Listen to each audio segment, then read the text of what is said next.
사람이다. 나 말리지 마.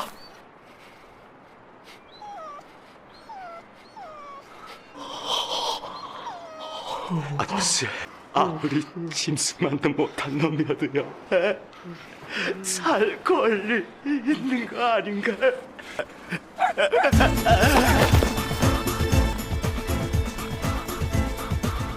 내 얘기를 해주고 싶다.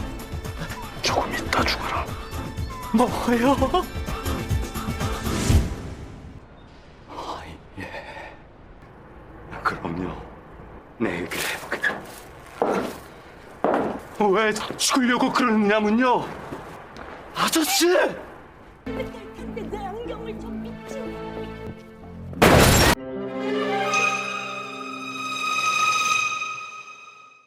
Oldboy.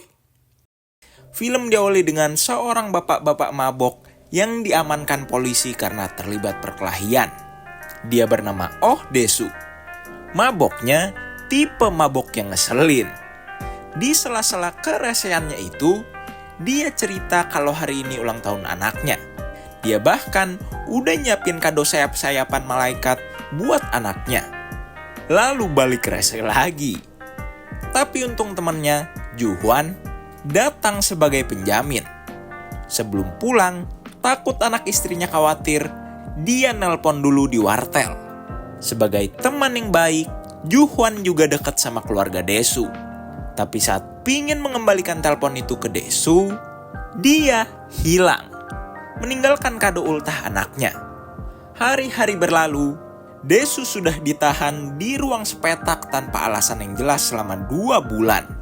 Tapi walau begitu, dia tetap dirawat.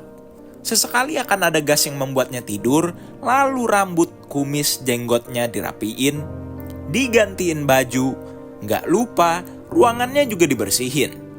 Suatu ketika, acara berita meliput kasus pembunuhan istri Desu. Dan Desu dijadikan tersangka karena terdapat bercak darah Desu juga sidik jarinya di sebuah gelas. Yang kita tahu sendiri, kalau semua bukti TKP yang mengarah ke Desu itu akal-akalan entitas yang mengurungnya. Seketika,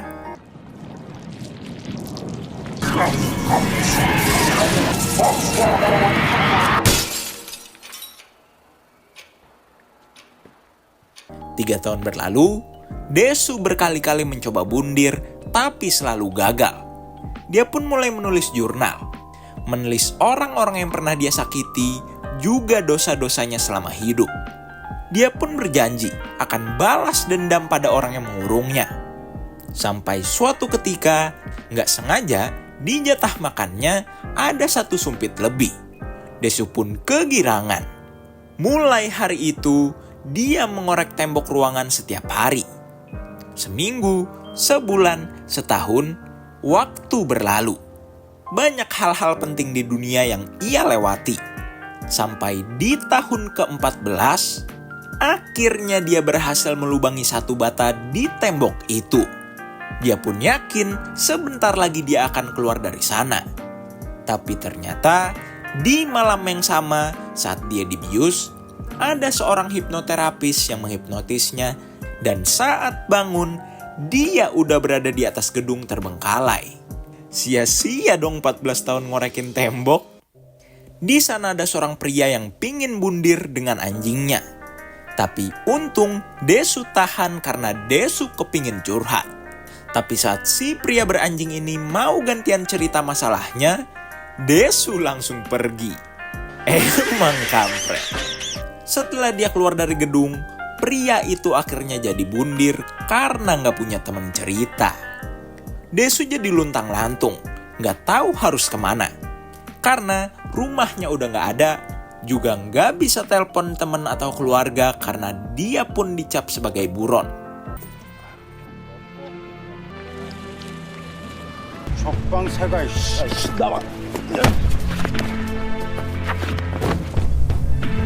족방새 10년 동안의 상상 훈련. Hasil latihan meninju tembok selama dikurung pun membuahkan hasil. Dia menang pas dikeroyok anak-anak berandal. Pas lagi nongkrong ngeliatin ikan di depan resto, tiba-tiba ada seorang tunawisma yang ditugaskan seseorang, entah siapa, memberi HP dan dompet berisikan kertas cek segepok. Desu pun langsung memakainya untuk makan di resto sushi yang pernah dia lihat di TV. Handphone berdering. Dia adalah orang yang mengurung Desu. Tapi tentu dia nggak akan ngasih tahu siapa dia. Pokoknya, Desu itu cuma bahan eksperimennya. Lagian yang penting itu bukan siapanya, tapi mengapa. Mengapa dia dikurung? Desu yang tahu kalau dia dihipnotis sebelum dibebaskan, menanyai apa sugesti yang dimasukkan ke dirinya. Tapi jawabannya, 보고 싶어요. 빨리 오세요.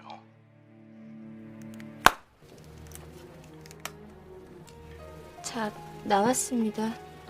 Desu yang memesan gurita langsung melahapnya hidup-hidup.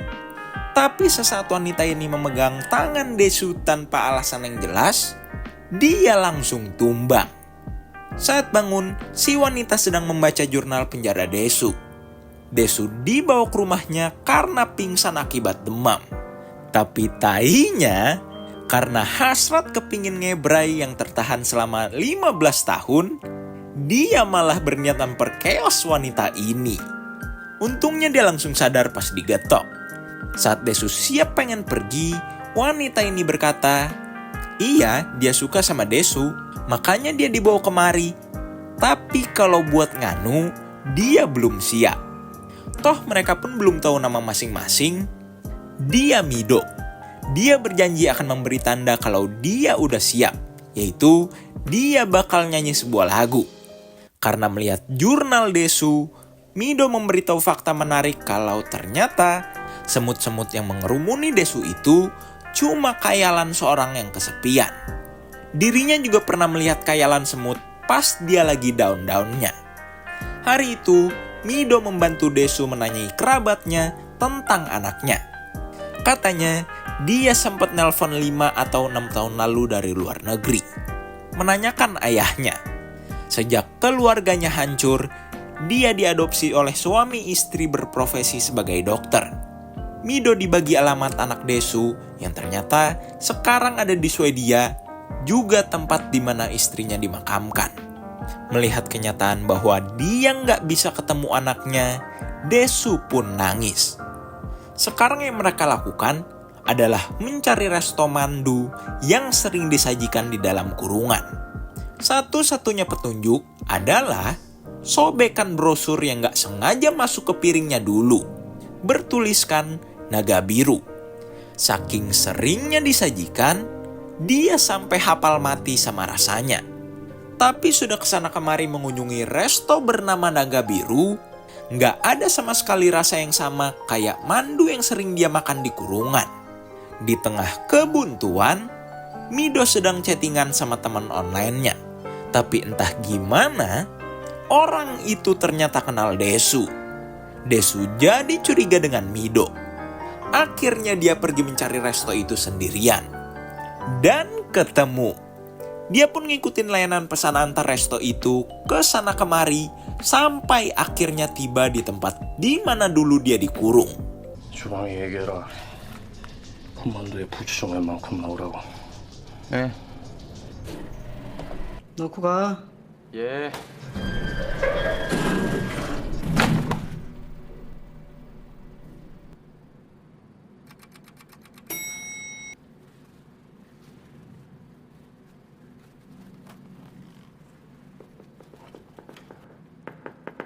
개내시켜야 되고요.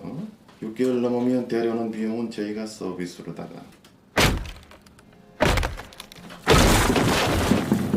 Ternyata orang ini cuma menyediakan layanan tempat kurung.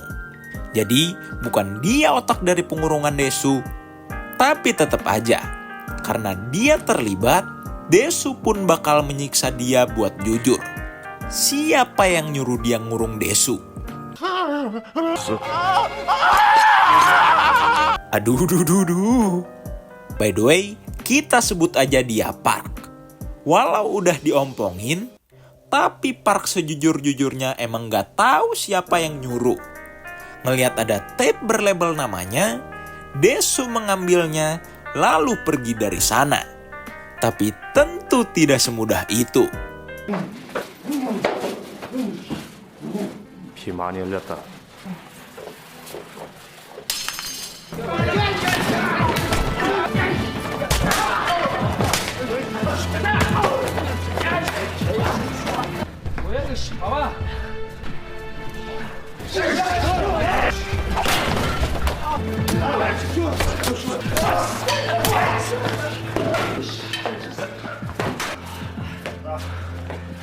Desu menumbangkan mereka semua, tapi masih ada gelombang kedua.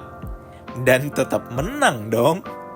Bahkan dia masih bisa jalan dengan darah bercucuran di mana-mana, walau akhirnya dia tumbang sih. Untung ada seseorang yang menolongnya. 저 응암동 세원 아파트 8동이요. 자, 부탁합니다. 알았습니다. 아유, 뭘요? 그럼 잘 가라고 대수. Lah, Mido lah lagi-lagi yang merawatnya. Kelihatan di sini, dia udah dipantau dari gedung seberang. Tape itu ternyata berisi percakapan Park dengan dalang pengurungan Desu. Tahu nggak yang ngehe dari percakapan itu? Pas ditanya alasan kenapa ngurung Desu, orang itu cuma bilang karena Desu banyak bacot. Itu doang alasannya. Anehnya, orang yang memantau Desu bisa memprediksi kalau besok Desu bakal menemui Juhwan, temannya yang ada di awal film. Bisa gitu ya. Sebagai teman yang baik, Juhwan membantu mencari akun yang ngechat sama Mido kemarin. Tapi tanpa mencarinya sendiri, orang itu malah yang meng-add akun Desu duluan. Walau udah dibantu ngobatin lukanya, dipersilahkan tinggal di rumahnya, tapi kecurigaan pada Mido tetaplah ada. Juhwan yang mencoba melacak IP akun bernama Evergreen itu akhirnya menemui alamat IP-nya, yang ternyata cuma berseberangan dengan rumah Mido. Dia adalah orang yang menolongnya masuk taksi kemarin. Dalang dari semua ini. 게임인데. 그리고 그 다음에 왜냐? 문제 풀면 언제든지 찾아와요. 마감은 7월 5일. 아유, 다 써남았네. 짧아요? 성공만 하면 미도 말고 내가 죽어줄 테니까. 미도 당신이 사랑하는 모든 여자를 죽일 거거든요. 뭐 아무튼 당신은 자기 여자 잘 못 지키기로 유명한 남자잖아요. 와, 힘세다, 미스터 몬스터. 역시 당신은 내가 발명한 괴물이야. 이러면 외를 할 수가 없잖아요. 15년 동안 궁금했던 건데. 그래도 괜찮아요? Karena masih pingin tahu alasan dia dikurung, Desu nggak membunuhnya. Lalu orang ini berkata, kalau Desu sebenarnya nggak perlu repot-repot membunuh dirinya. Karena dia punya kelainan di jantungnya dan dia sendiri merequest ke dokternya untuk menanamkan alat henti jantung yang bisa diaktifkan kapan saja dengan tombol ini. Dia pun berani-berani aja menekannya sebelum Desu berhasil membunuhnya. Tapi, apakah Desu puas kalau belum tahu alasan dia dikurung? 이유를 알아내느냐? 15년 동안 당신을 지켜봤어요. 심심하지도 않고 외롭지도 않고 상처받은 자한테 복수심만큼 잘 되는 처방도 없어요. 15년간의 상실감, 처자식을 잃은 고통. 복수심은 건강에 좋다. 복수가 다 이루어지고 나면 어떨까? 숨어있던 고통이 다시 찾아올걸. 오대수 씨 계신가요? 오대수 씨, 오랜만이야. 쟤 너무 오래 묶고 놓은 거 아니에요? 문도 열어놓고 온 거 같던데? Desu langsung berlari ke rumah Mido. Dia sepertinya sudah dilecehkan oleh orang-orangan Park yang udah memenuhi ruangan. Park mau balas dendam, mencabut satu persatu gigi Desu. Belum juga mencabut giginya satu pun, Park ditelepon untuk tidak mengganggu Desu dan diberi satu koper uang sebagai gantinya. 가자.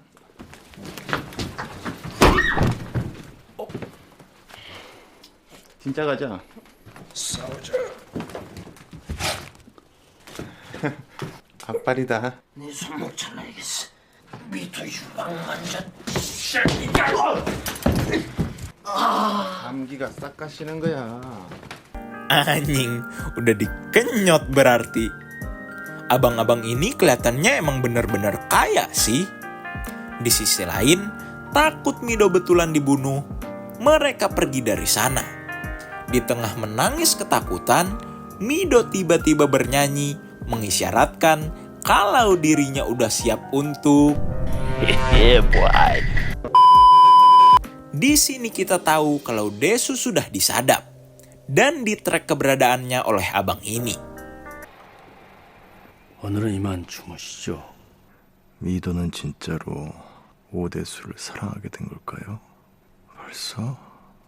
Terjadi aksi pengencrotan brutal di sebuah motel. Tapi saat tidur, abang ini datang membiusnya dengan gas dan paginya mereka dihadiahi sesuatu, yaitu tangan Park. Karena Desu dulu pingin motong tangan Park gegara udah grepe-grepe opai Mido. Merasa udah disadap dan di-track, mereka ke toko elektronik untuk mencari dan melepas alat itu dari Desu. Mereka bertiga lalu mencari di Google kata evergreen seperti yang dipakai abang itu di akun chattingnya. Dan mata mereka langsung tertuju pada suatu website Evergreen Old Boys yang ternyata website sekolah Desu dan Juhwan semasa SMA. Desu dan Mido langsung ke sana. Dan ketemulah foto orang itu di buku tahunan sekolah. Dia bernama Lee Woojin. Tapi kelihatannya buku tahunan itu juga udah dimodif oleh Woojin. Terdapat amplop berisikan brosur salon di sela-sela buku. Juga di angkatan Desu dan Juhwan ada seorang wanita bernama Lee Suah. Foto-fotonya hilang di buku itu. Juhwan berkata kalau Suah teman sekelasnya. Dia meninggal saat Desu dulu sudah pindah sekolah. Dia bundir terjun di sebuah bendungan. Karena sisi kotor dirinya ketahuan satu sekolah.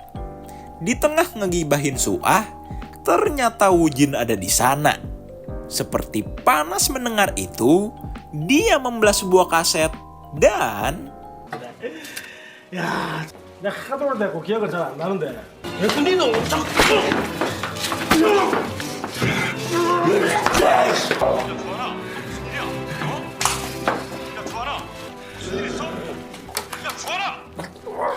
오대씨, 걸레가 아니었어요. 당신이 도청장치를 다 없애버려가지고 엿들으려고요. 그러니까 노주환 씨는 당신 때문에 죽은 거예요. 오케이? Suah adalah kakak Woojin. Tentu Desu gak terima sahabatnya dibunuh.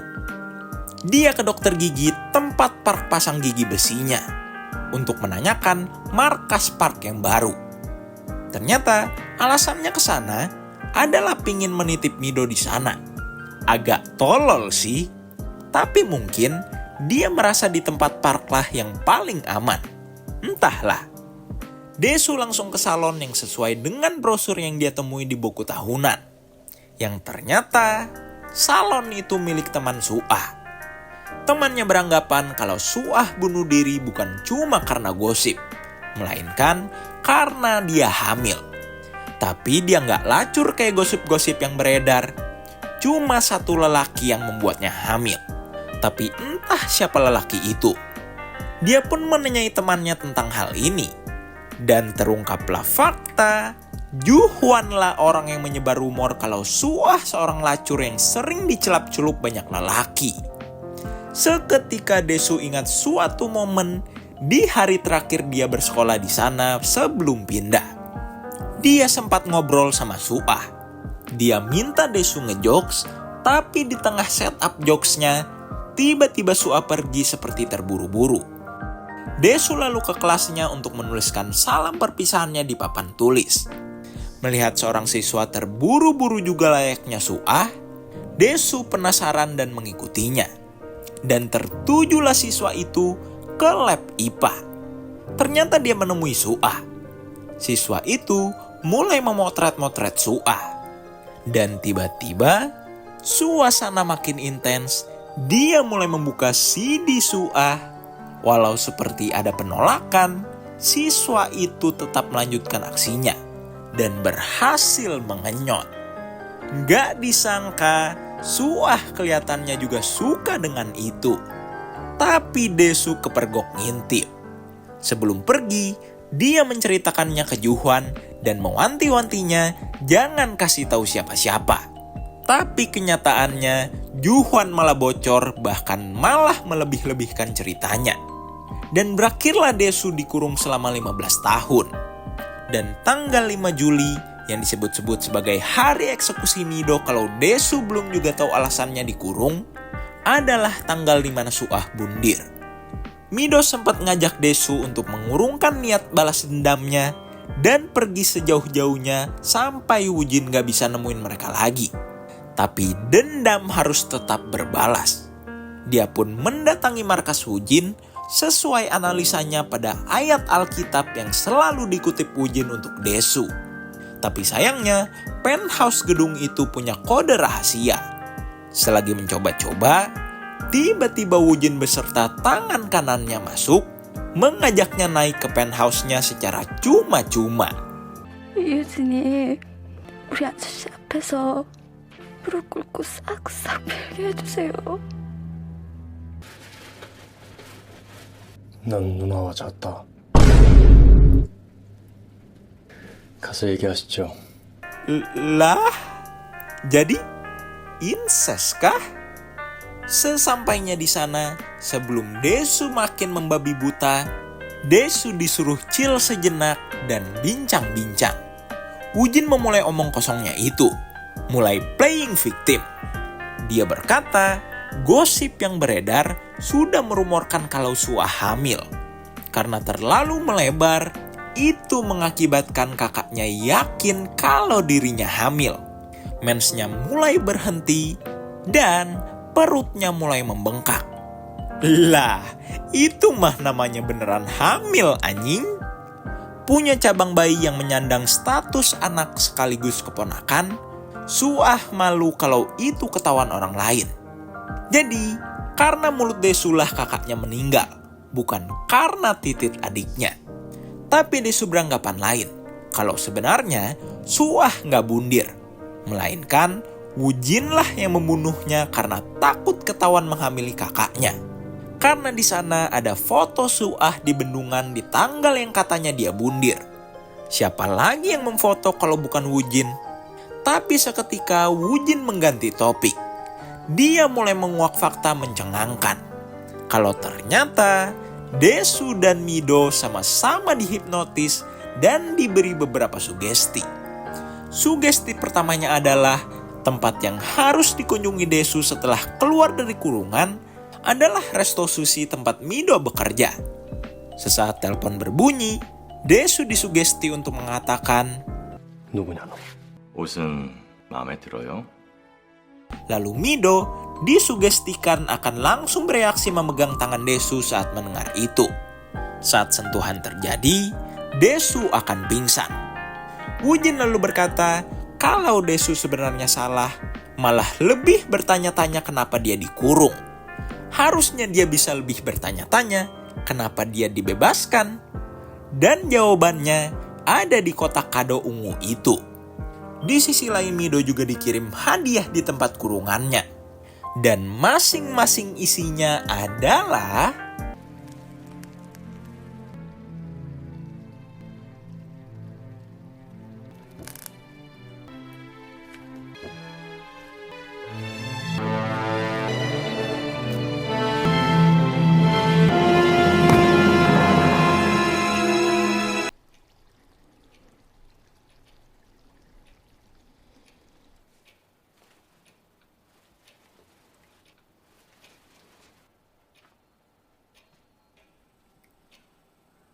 tentu emosi Desu langsung memuncak.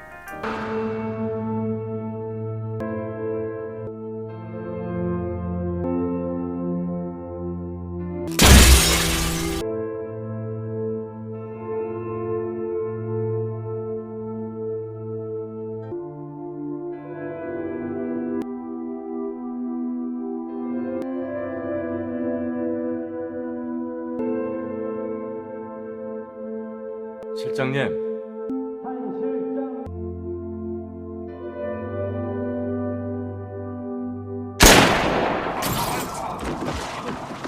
Emang orang gila? Desu memastikan kalau Mido belum tahu fakta kalau dirinya anak Desu. Tapi Woo-jin malah mengolok-oloknya karena orang tolol mana yang nyembunyiin ceweknya di tempat musuhnya. Jujur, emang tolol sih. Beralih ke Mido, Desu dipersilahkan menghubungi Mido yang kini di hadapannya terdapat kotak ungu. 미도야 안돼 절대 열지 마 그 열면 큰일 난다 손도 대지 마 알았지? 아저씨 알죠? 아저씨가 내가 금방 갈 테니까 지금 빨리 와주면 안 돼요? 우리 미도 잘 참을 수 있지? 어? 옳지 착하다 그래 또 전화할게 응? Karena udah diancam begitu, yang bisa Desu lakukan sekarang hanya memohon-mohon supaya Mido nggak dikasih tahu soal fakta mencengangkan ini. Dia merendahkan serendah-rendahnya harga dirinya, bersedia menjadi anjingnya, bahkan memohon sampai menjilati kakinya. Woo-jin tertawa puas. Desu bahkan berani memotong lidahnya yang dibilang Woo-jin penyebab kakaknya meninggal itu. Melihat kenekatannya, akhirnya Woo-jin menelpon Park lagi untuk membawa kado Mido itu pergi. 나요 이제 무슨 낙으로 살지?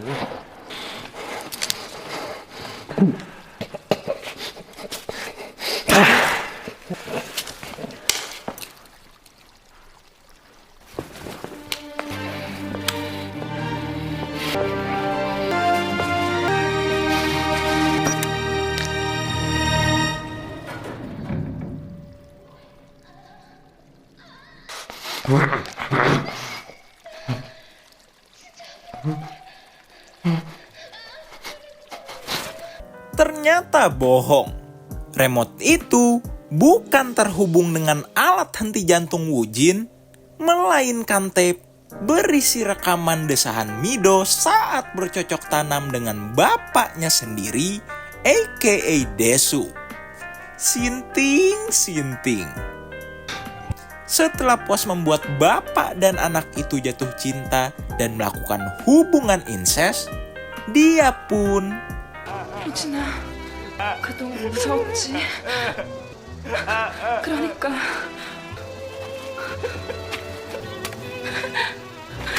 나 기억해줘야 돼. 난 후회 안 한다.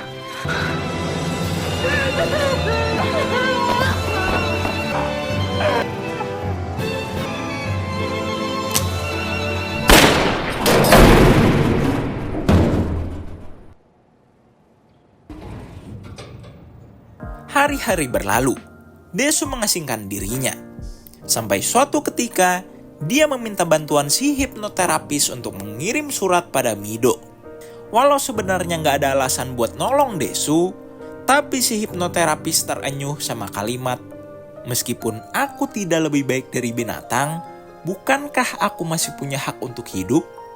Kata-kata yang udah di foreshadow dari si pria yang bundir di awal film. Dan selain itu, dia juga meminta untuk dihipnotis supaya membagi dua kepribadiannya. Yang pertama, Desu yang gak tahu fakta kalau Mido adalah anaknya. Dan yang kedua, sang monster yang menjaga rahasia itu dalam-dalam. Ketika dia nanti sadar, sang monster akan pergi dari diri Desu. Dan kesepakatannya, saat umur 70 tahun, sang monster akan mati. Nah, di sini yang agak ambigu. Entah maksudnya di umur 70 Desu bakal inget dengan fakta kalau Mido adalah anaknya, atau maksudnya malah benar-benar lupa sama semua itu. Entahlah. Film pun ditutup dengan Mido yang mendatangi Desu setelah mendapat surat darinya. Dengan kondisi Desu yang sudah tanda kutip melupakan rahasia kelamnya. Absolute Cinema. Jadi, dari film ini mungkin kita lebih bisa memaknai dan merenungkan lebih dalam dari peribahasa yang berbunyi, mulutmu harimaumu. Oke, Jadi itulah cerita alur film Oldboy yang KJT Nerd bawakan. Dengan kisah yang jujur, gak ketebak sama sekali, rating yang KJT Nerd kasih buat film ini 9,5/10. Nah, kalau penasaran sama film ini selengkapnya, makanya cus dimonggoin untuk ditonton sendiri. Sekedar mengingatkan, jangan lupa untuk komen, like, dan subrek. Oke? Kalau begitu, KJT Nerd signing out.